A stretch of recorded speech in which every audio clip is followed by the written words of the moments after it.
Good afternoon. I'm Roy Dunbar. Today we'll be talking about the S in ESG. Thank you so much for joining us. I think we all recognize that COVID and the social justice movement have been catalytic and impossible forces to ignore in the increasing calls for corporations to appropriately and effectively tackle numerous forms of inequity. We have issues of gender, pay, career opportunity, positions of leadership, all of which are variously parts of a journey towards greater diversity, inclusion, and equity that many corporations are on.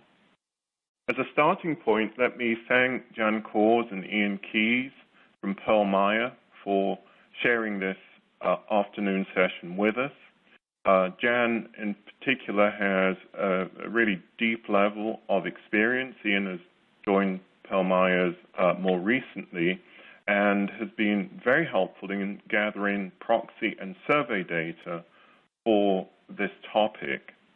We'll go through much of that so that we set the scene. We're going to leave enough time for questions at the end, and I encourage the audience members to be sending comments, observations, and questions throughout the webinar. So with that, let me introduce Sienna Breen, who is with the NACD education team, and will cover housekeeping items. Sienna.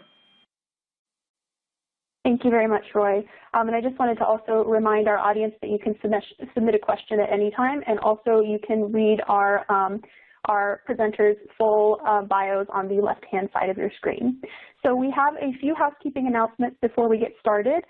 First, I'll talk about the tools that you have available in your webinar console. In the top right corner of your webinar console, as I mentioned, you can submit a question to be answered by our speakers during the program, time permitting. Please note that if you do submit a question, you will be opted in to receive future executive compensation thought leadership from Meyer. And in the bottom right corner, you can download a copy of today's slide deck and access additional resources. Today's slide deck is also available on pearlmeyer.com at the URL on your screen. As always, a recording of this webinar will be available early next week at both nacdonline.org and pearlmeyer.com. Your participation in today's live webinar earns you credit toward maintaining your NACD credential.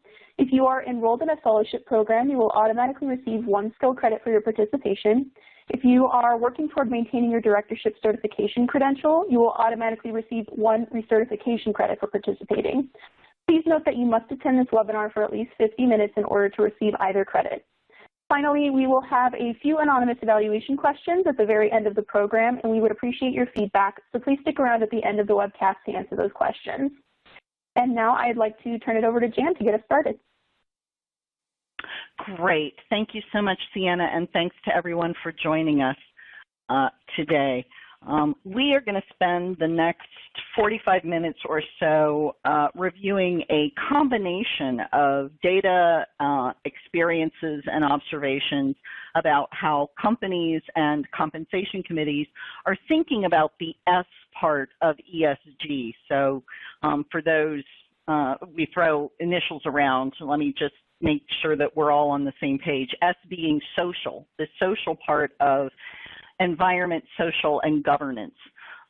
Particularly focused, just given the current environment, on the diversity and inclusion aspects of S. You'll hear us referring to that through the rest of the presentation as D&I. So we thought, you know, as we were doing our prep calls for this, Roy, you know, you mentioned that before companies go down this path that you talked about, it is really important for the board to take a breath and really do an evaluation of where they currently are, and an honest self-assessment and a plan as to where it is they want to end up. You know, what is the end game on this? And I think to that point, when you think about it particularly from a kind of diversity and inclusion perspective, you know, Ian's gathered some data on that that suggests we have a ways to go, But I wonder, Ian, maybe you could start off just walking people through quickly the data that you've got here on this page, and then Roy, if you could make a few comments to set the stage by what you mean when you say companies should, boards should look in the mirror as they start this path. You bet. Thank you, Jan.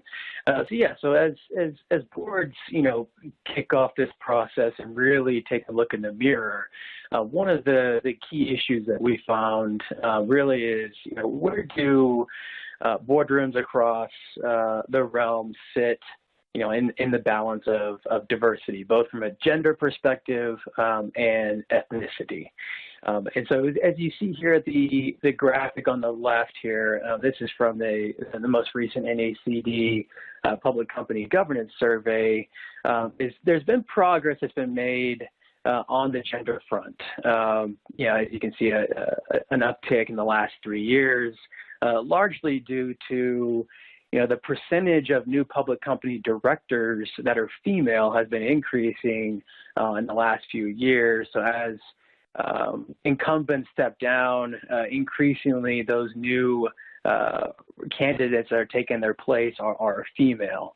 In the graphic in the middle, you can see the trend upward just in 18 to 19 in terms of the number of new public company directors who are female.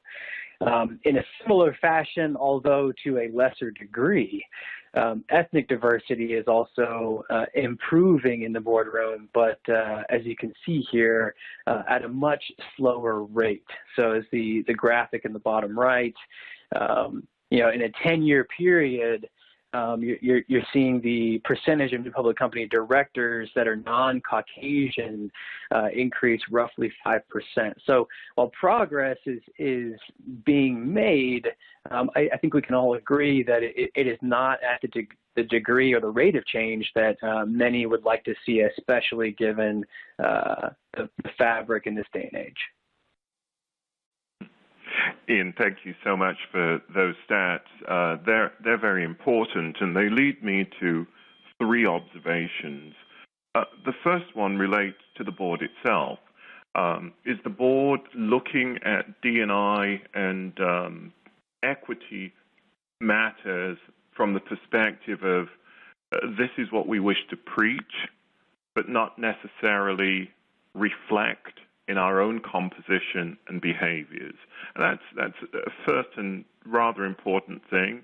And even though this is a compensation discussion, it is a full board matter that the chair of the compensation committee and any member of that committee can raise at the board to ensure that there is a plan over time to hit a level of diversity that reflects the business and the customers, the employee base.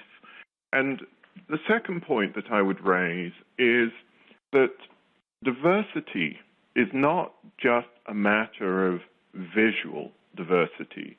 It's not just a matter of having women or ethnic minorities, people of color. It needs to be an actionable diversity, because what is really being solved for is how do we improve the business? How does the business improve its understanding of the customer base, whether it is a consumer-facing business or a business-to-business company that you're representing, by ensuring that that diversity is alive and its views and ideas are actively represented at all levels of the company. That should be a catalyst for the company becoming more effective and more competitive in its industry. So it is not just representation. It has got to be a diversity that is inclusive and is in the fabric of how the company does its work. And the third observation that I would make is the criticality of the CEO. The board is around for X days a year, but the CEO is executing the strategy that the board has helped to set, is there day to day, is in all of the critical conversations with the C-suite. So your CEO has got to embrace this and do so in a deep and meaningful manner, rather than just, the palliatives that one sometimes hears on this or that issue, which has to be spoken about, but action does not necessarily need to follow. So those would be three key observations I would have. Yeah. I think that's, we could have a whole hour just on those three observations, Roy. But I want to pick up on the second point you made around this being a catalyst. It's not just the video, it's the audio, and the audio has to match the video. But it's also around not just having the numbers, but that it's the diversity, but also the inclusion and the equity, because you have to, it's about the inclusion of those different aspects and those different perspectives and what that does for the business, which leads me to the second point here around the investor perspective. Increasingly, we are seeing investors say, we care about this. We care that companies do, that companies have diversity. We care that companies have inclusive policies. Again, Ian's pulled some data on this that I'll have him walk us through, but I would just, one of the things that I would note here is if you look on the side and you think back to all of these conferences that we've had over time, 2 years ago, 3 years ago, everything that we did for directors started with the tagline cyber. It was cyber this, cyber that, cyber something else. See how far cyber's fallen down on this list of topics that are most important, that investors consider to be a priority, and see how important human capital has become in this exercise. So increasingly, we're not just doing this for altruistic reasons. It's because our shareholders care about it. Ian, you want to walk through numbers? Yeah, absolutely. So as you can see here, I mean, we're looking at data both in terms of the investor perspective and what they are communicating out into the public, but also in our profession, understanding and taking away what the board is understanding from their shareholder engagement efforts, and the data is increasingly matching up, right? It's not a surprise to anyone, I think, in this call that ESG is an increasingly important factor in the investment world. Institutions have really started to push the ball on these agenda items, both in terms of their policy frameworks for what they are looking for in terms of reporting or board engagement opportunities. We see here, again, we can refer back to the NACD Public Company Governance Survey, and diversity and human capital are the top two ESG issues that boards are discussing with investors today. So two key issues in the S part of ESG. Institutions in doing their part, they're not only they're communicating a desire for change, they are positioned and are increasingly acting to force progress. You have companies like institutions like BlackRock.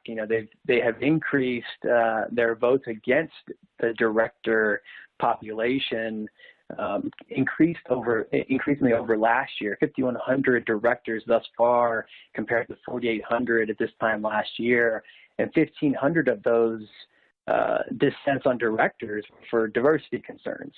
On a similar note, you have the State Street announcement just within the last month that they are going to be increasingly looking for data, reporting, and content on racial diversity in particular in their engagements with boards. And while they want to keep it as an engagement, as their number one priority in terms of how they address these issues, they have not pulled any punches in saying that they will be willing to exercise their proxy voting power to make sure companies are held accountable for these standards and expectations.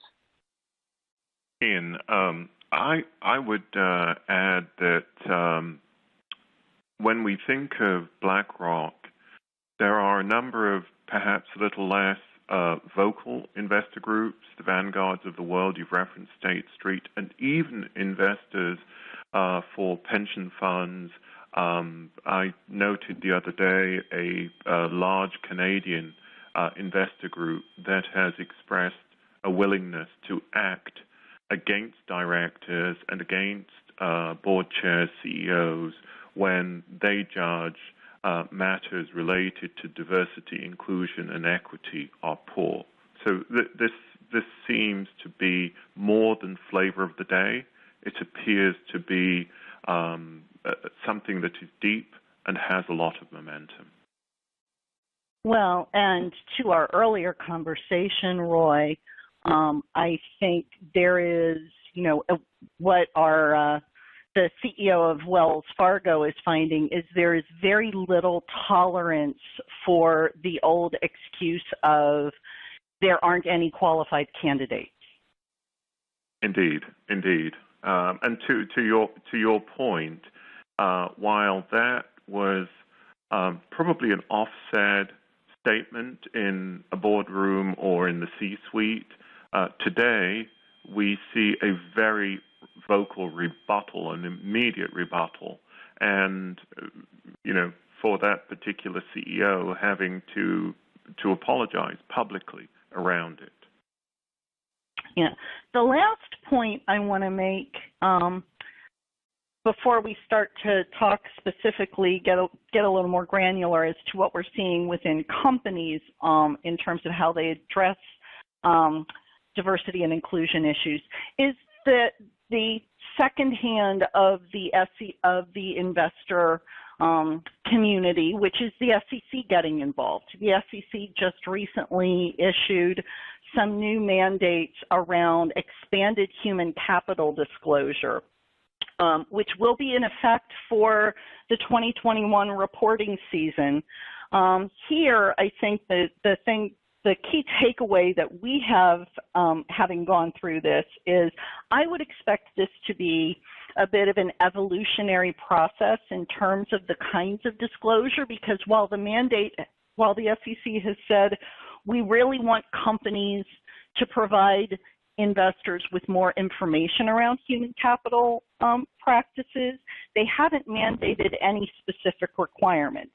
No new statistics, no new numbers.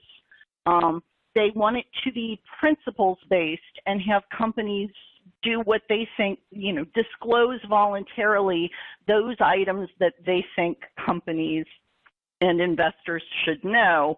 So I'd expect what we'll see is an evolution over time that is driven as much by peer company best practices and investor community pressure as it is by, more so than it will be driven by regulatory requirements. Jan, I'd like to build on that. Yes.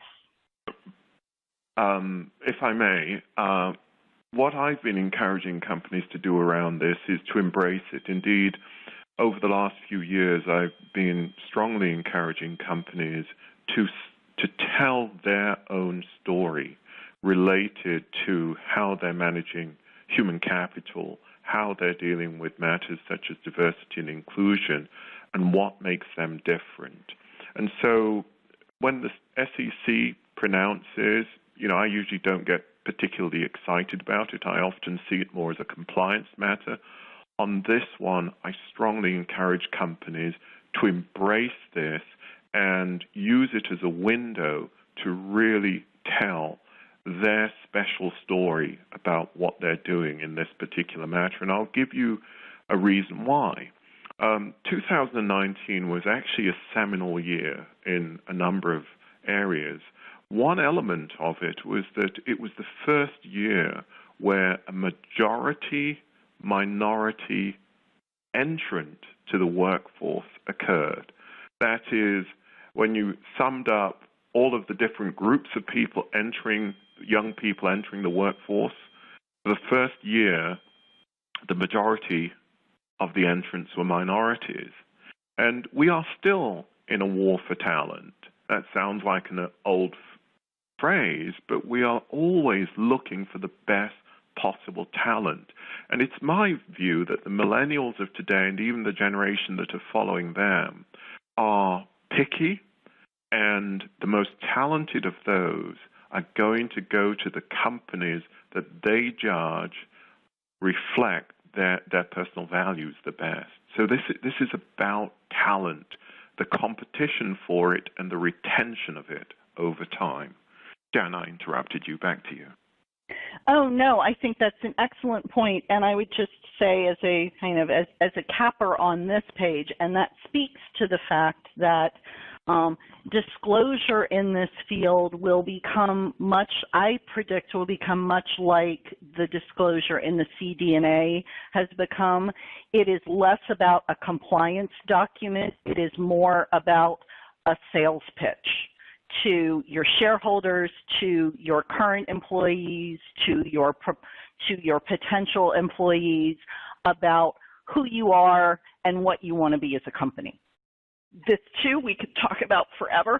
In the interest of time, I'm going to move us along. So that sort of sets the competitive stage. But I think you made a really good point, Roy, as a segue in terms of 2019 and looking at the entering workforce and the demographics of the entering workforce. But COVID has had a significant impact on that. Ian, what do we find? You bet. Yeah, you bet. So research shows that while the impact of COVID has been meaningful to the workforce generally, it has had an outsized impact on both female populations and those populations of ethnic diversity when compared to males and then white populations respectively. So you can see across the graphics across the very bottom, it's just there's a considerable gap in those populations, highlighting the issues of diversity and inclusion and how those have been laid bare by the impact of COVID so far. I think when you take the impact, the disproportionate impact that COVID has had on unemployment rates, and then layer on top of that the social justice movement, Black Lives Matters. I mean, I think all of these are reasons why diversity, inclusion, and equity have bubbled up to be a board level issue. And I think here, the interesting thing, we've got a survey at the bottom, but the interesting thing, Roy, that I'd like your thoughts on, and you touched on it briefly, is, my sense is historically where diversity and inclusion issues have come up to the board level, it's been more in a defensive mode. It's been risk mitigation. It's been a feeling that we've got a remedial issue that has to be addressed versus looking at those as opportunistic and ways to kind of catalyst for improvement or kind of to position ourselves better than our competitors. And I'm just wondering what your thoughts are in terms of how you've seen COVID and social justice maybe impact the way or the reasons that companies are talking about this in the boardroom. Yes, two things. One is over the last few years, I have been seeing increasing dialogue at the board level with people coming forward on diversity and inclusion thinking, how the company is journeying, the improvements that have been made. So that has been happening more over the last few years. And then, of course, it's been on steroids in the course of this year.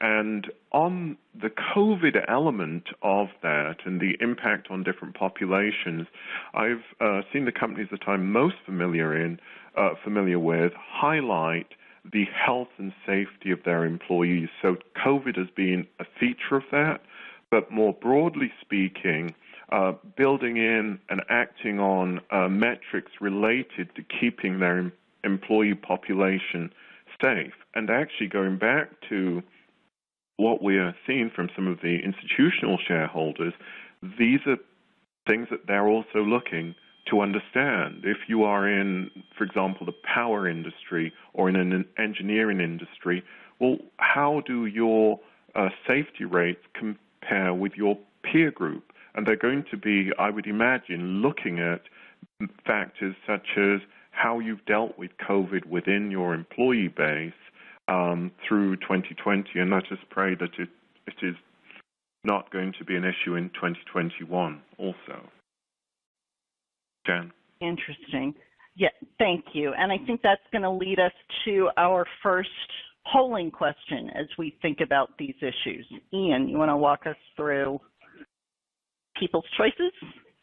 You bet. So as we dig into what we're seeing in terms of corporate governance response to these issues, we thought it'd be good to poll the audience and get a feel for how often your boards are focused on human capital strategy matters within your meetings, whether it be a full board setting or committees with appropriate oversight or designated oversight. So whether it's a regular focus, something that's done on an ad hoc basis, or in some cases, boards may consider this to be more of a management issue and not a topic of focus on its own.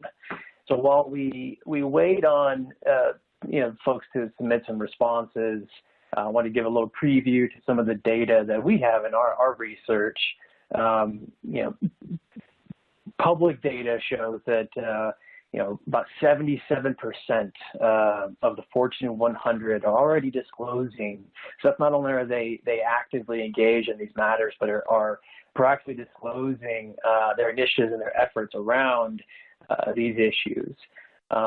Additionally, while obviously proxy data is historical and it's great, it's a great resource. We want to look at more prevalent practice. Pearl Meyer have done their own surveys, and in doing so found that roughly almost 90% of organizations are either focused on these issues at every meeting, or maybe at least once a year, or at a minimum on an ad hoc basis, with 4% of those responses really not viewing these as board issues. It's interesting. I think, the other thing I would note here is, and then I'm going to flip this so we can see results. The other thing I would note is that we've seen to date about 20% of companies have actually gone so far as to change the name of their compensation committee to reflect an oversight that expands beyond the traditional direct pay for the senior-most executives in the organization, and they're now calling their compensation committees the Compensation and Talent Management Committee, the Talent and Performance Committee, the Human Capital Committee. So you see all different permutations of it, but all of them reflect the fact that the Compensation Committee specifically has decided that its purview extends beyond what we've traditionally put in that bucket. And the results say, again, with this group, about a little over 50% of companies, 58% of the respondents are talking about human capital issues on a regular basis, not just on an ad hoc or intermittent basis, which is actually if you think about the survey data that you just reviewed, Ian, is actually a little better than what we saw in the workforce disruption survey that Pearl Meyer did last year. we're going to move on to a second polling question now that kind of takes it to the next level. It's one thing to talk about it, it's another thing to do it. Ian? Exactly. So, and it's another thing even that to when things are paid on, then they're done more. So we're curious to see what the audience, the responses relates to, you know, as your organizations drive improvement on D&I factors, we wanted to get perspective on to what degree are these initiatives included in the executive compensation framework, not only as a yes or a no question, but also for those that are yes, whether it's in the short-term incentive, the long-term incentive exclusively, or a combination of both. So as we wait for the responses to come through, you know, a little preview on kind of some of the data we have seen historically. So looking at the Russell 3000, the most recent proxy season, 79 companies, or only less than 3%, reported D&I initiatives being included in their incentive plans. So the companies were spread across a wide range of industries. But interestingly to note, the majority of those who reported D&I initiatives in their incentives were within the S&P 500. So we're seeing this trend of the larger companies focusing on this, while the smaller and mid-cap size companies maybe have not reached this topic yet within their incentives. Roy, I'd be curious, we saw the data earlier, and I'll put up the results of this as we're chatting. We saw the data earlier about how glacial the pace of change has been from a diversity perspective at the board level. Would having it in the incentive plan make it better? I've never personally been a big fan of quotas, but on the other hand, if it gets the job done, is it worth it? It may be, but I think the key thing is for the board, the compensation committee, to evaluate where the company is on this journey. Perhaps a couple of observations. Some of the very best companies I know that have achieved very laudable outcomes on diversity, inclusion, and equity recognize they are still on a journey. They haven't arrived. And when they look back on where they have been, it's a journey that may have started 20 years ago. And there are a lot of companies that are making a great deal of progress that probably don't need to put something like this in the incentive plan because there's already momentum. There may be, in some cases, an advantage in using it as a catalyst to really just raise the profile of this thematic. So the board and the comp committee have to judge just what is right for their organization. Back to you, Jan, with these results. Sure. So, what we find, not surprisingly and fairly consistent with what we see in the data, is 75%-ish of the respondents don't have D&I as a metric in either their short-term or their long-term incentive plan. For the ones who do, it's a little more split between short and long-term than I would have thought. But Ian, I know you talked about this page a bit, but maybe you can talk about where we do see the incentive plans including D&I as a metric, what those incentive plans look like. Yeah, exactly. Very good comment. So interestingly, I wanted just to highlight the contrast between the Russell 3000 data that we saw of 2.6% and responses from that question of if you aggregate the short-term and long-term incentive, you're talking 20-25%, I think, of the audience with some degree of D&I in their incentives. And interestingly enough, in the R3K data that we looked at, the metrics, when they are included, they're predominantly included in the short-term incentive category of incentives. Only two firms in the 3,000 company data set that we looked at included D&I metrics in their equity plans, and one of those companies included metrics in both the short-term and the long-term incentives. So, I think companies are relying on the short-term incentive plan to help them drive more immediate change and more immediate outcomes. Likewise, I think what you see is that it is very seldom a standalone metric either.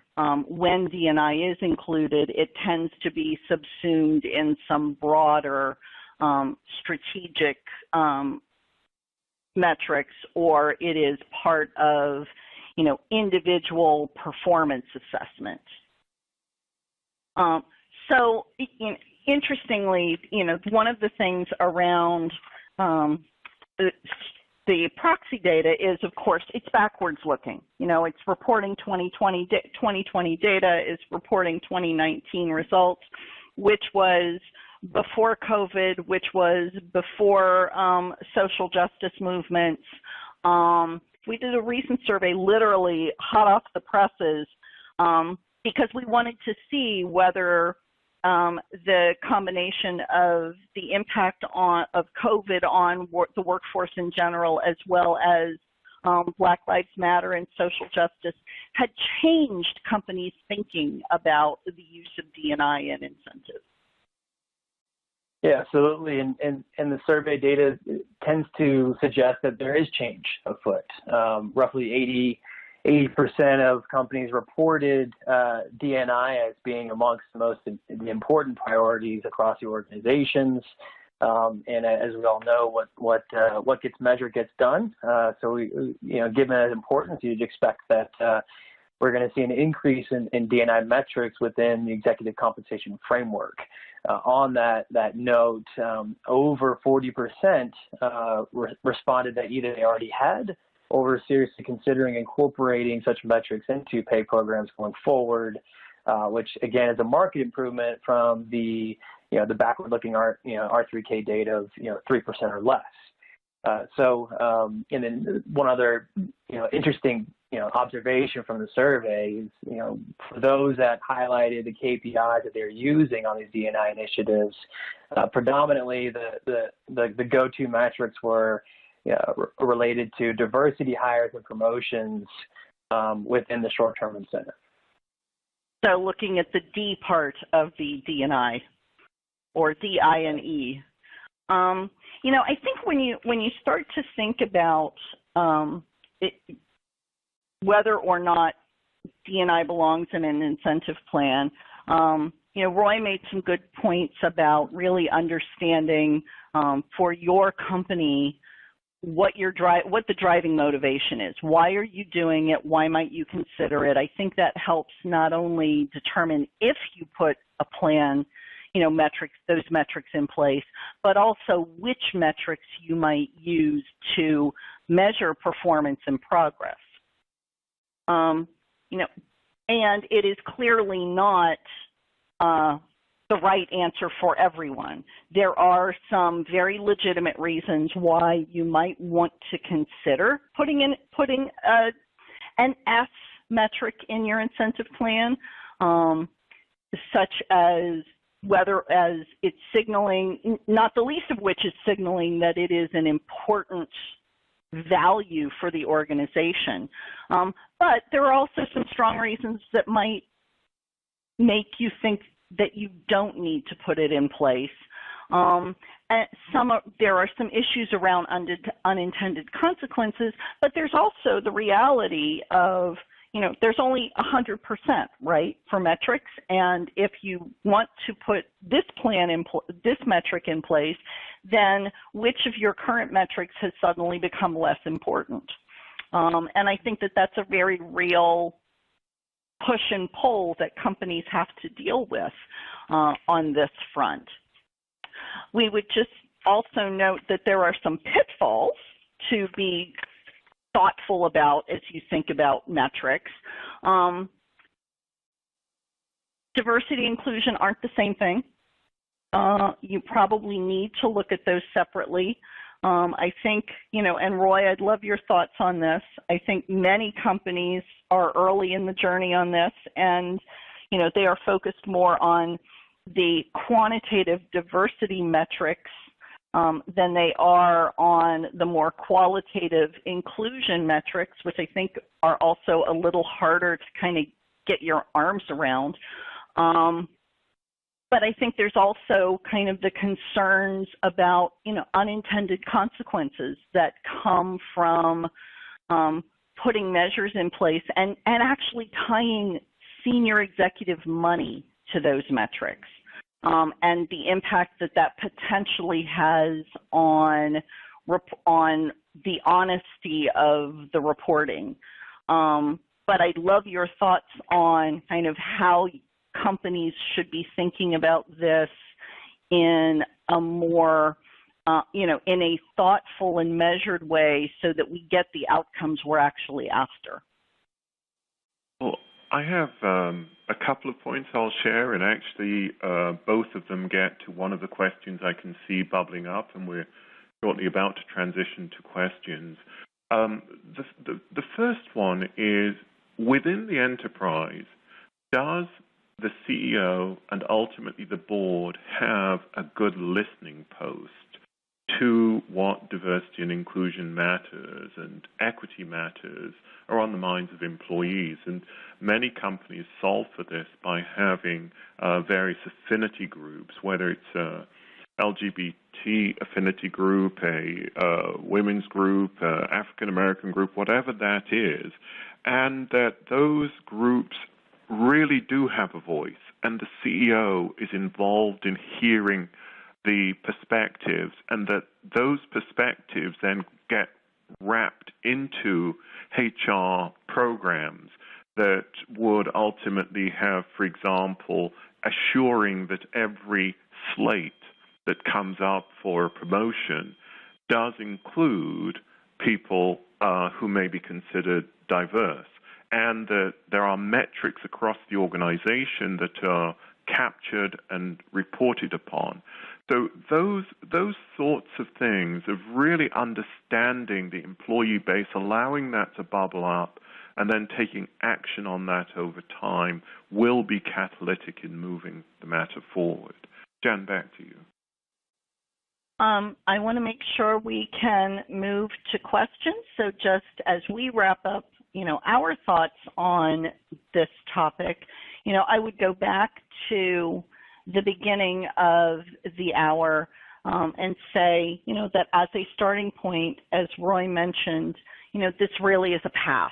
And none of these issues are going to get fixed overnight.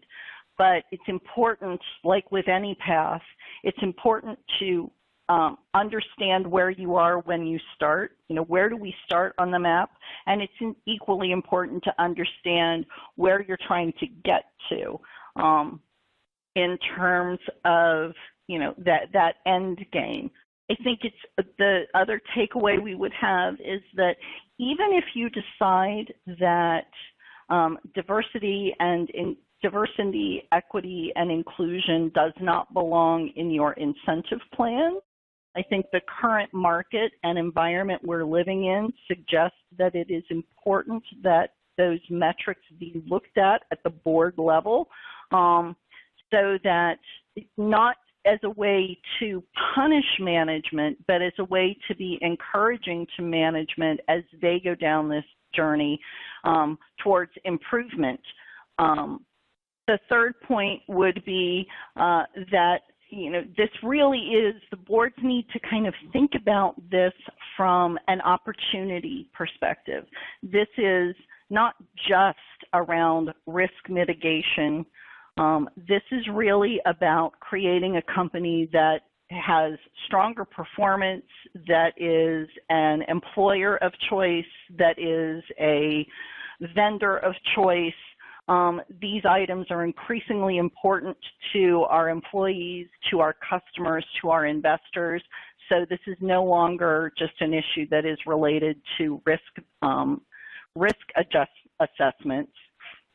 And then monitoring, the last point would be monitoring the culture for change. Understand how you're doing and where you are on that journey. There may be an argument that says that until we get the mindset we're looking for, it is appropriate to put metrics like this into our incentive plan. And then once it has become a fabric of the organization, maybe we get to the point where we no longer need it. Just in the same way that we evaluate other metrics of performance over time and decide that metrics come in and out based upon where the organization wants to place its focus. And with that, Roy, I will turn it back to you with time for questions. Jan, thank you so much. That was really excellent work. Ian, thank you for the data. Jan, thank you for bringing all your deep experience to this. And we are now in question time. I've seen one or two of them.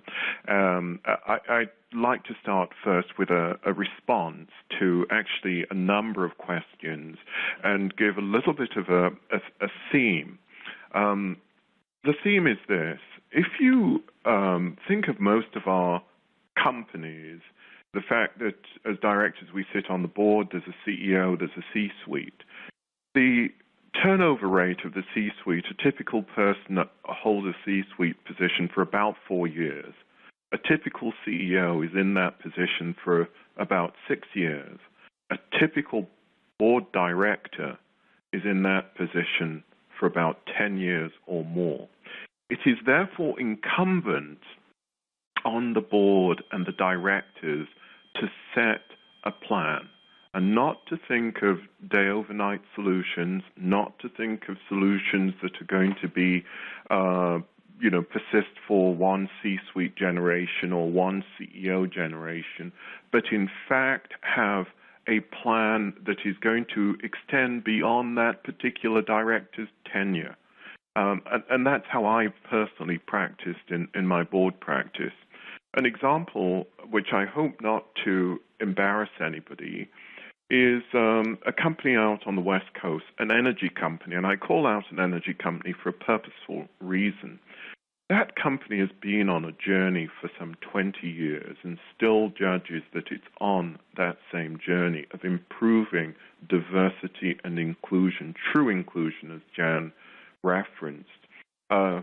One CEO ago, they had a female CEO, which is rare in general, rarer yet in an engineering and power industry. And today, the current CEO, Jeff Martin, sits on a council of CEOs that are focused around matters of diversity and inclusion and equity. When you look at that company from the board level all the way down, you see some amazing statistics. For an engineering company, the proportion of women in the company is higher than its peer group. Similarly, the proportion of women in senior levels of management is higher. And this is all a product of a multi-year constant focus through good times, through bad times. And that's what the best of companies can do. I don't know where all the resources might be, as another question arose, but entities like Diversity Inc. and their surveys and the resources that they have, there are increasingly consulting groups that are out there that can help with providing benchmarking data. But one of the most critical forms of benchmarking data is what's everyone else in your industry doing. So I have that little soliloquy there to touch on a number of points that have come up as questions. Let's go beyond that and look at a few other of the questions that have arisen. And as I speak, Jan and Ian, please do opine, please do bring in your comments and your experiences, what you're seeing from boards. Now, there's another question here that is touching on tactical and practical matters. What KPIs do you suggest companies should be measuring for D&I? And on that, I touched earlier on the resource groups or the affinity groups. This is groups of employees who are forming around interests around race or ethnicity, gender, whatever the body they want to form within that enterprise is. inquire of those individuals, get their ideas. Usually there is somebody who is the chair of that group. Hopefully there is an executive sponsor, somebody in the C-suite, and hopefully the CEO is actually attending some of these meetings. Those are the individuals who, and the groups they represent, who know the most. And of course, it's polling and understanding these perspectives and then extracting from the best of those a set of KPIs that the organization lives to, and critically reporting back those KPIs so that they become visible to the enterprise. And that as that is done, we also need to be mindful that there is a group, the majority group, potentially Caucasians in most companies, who may feel somewhat excluded, somewhat threatened even by the fact that there is all this dialogue around diversity and inclusion. And so it is really important that there is a broad communication, ongoing education as to the why this is important, and ultimately the focus around what's in it for the company. Why is this good for the company overall? And the features that say it brings us greater creativity, we have the thoughts of all of our employees, we have their creative input, we are seeking to gain competitive advantage from this so that we are a more competitive company, our ship rises, and with a rising tide within the enterprise, everyone will be in an improved position. And a couple of things I would just, I was going to say a couple of points that I would add on to that.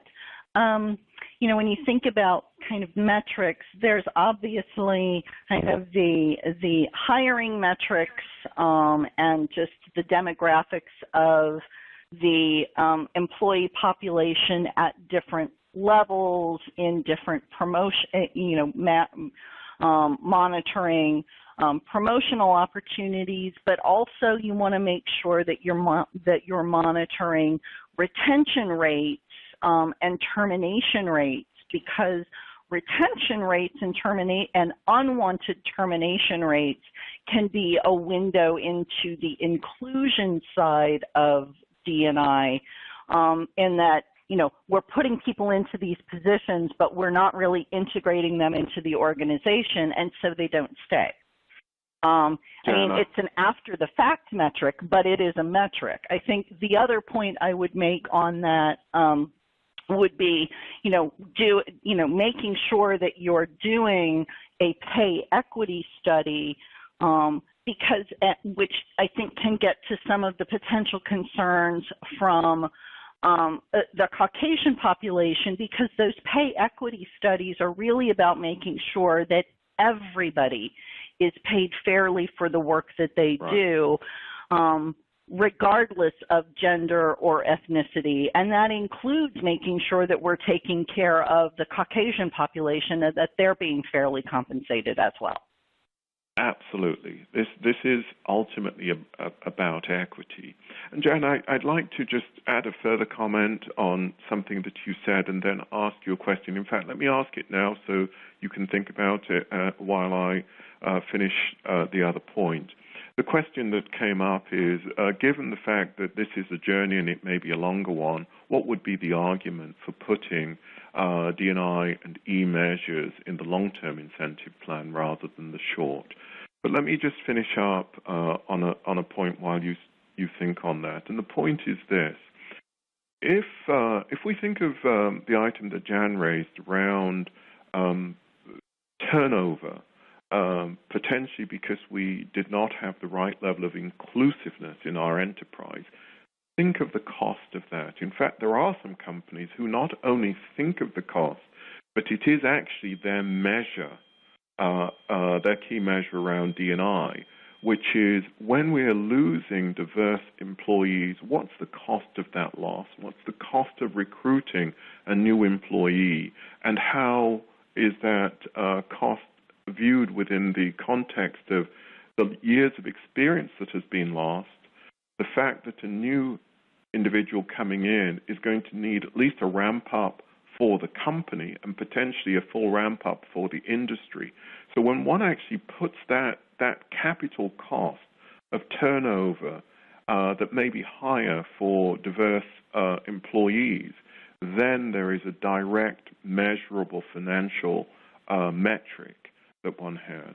But Jan, to the other question, which is there merit in putting it in the long-term incentive plan, because this is not something that happens day overnight? Yeah.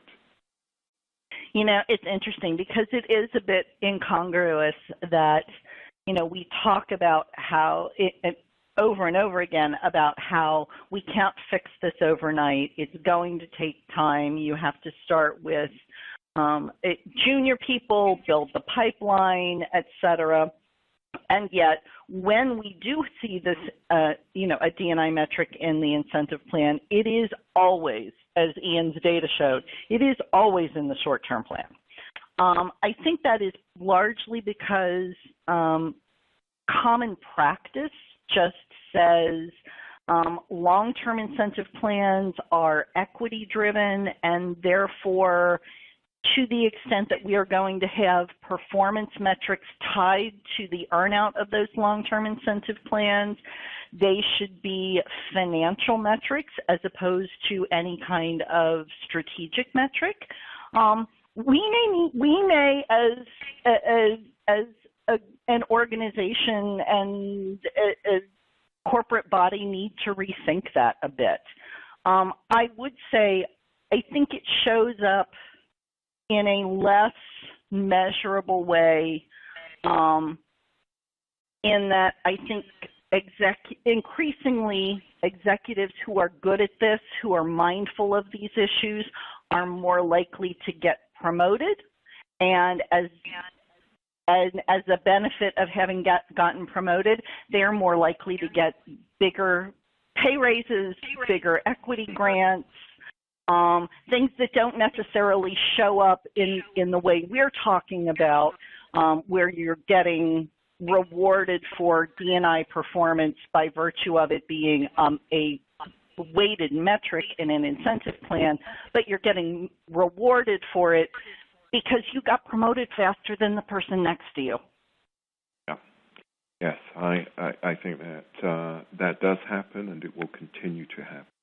Anyway, we're at the top of the hour now, and Jan, I'd like to thank you and thank Ian for really excellent content, and I would like now to hand over to Sienna for a wrap-up.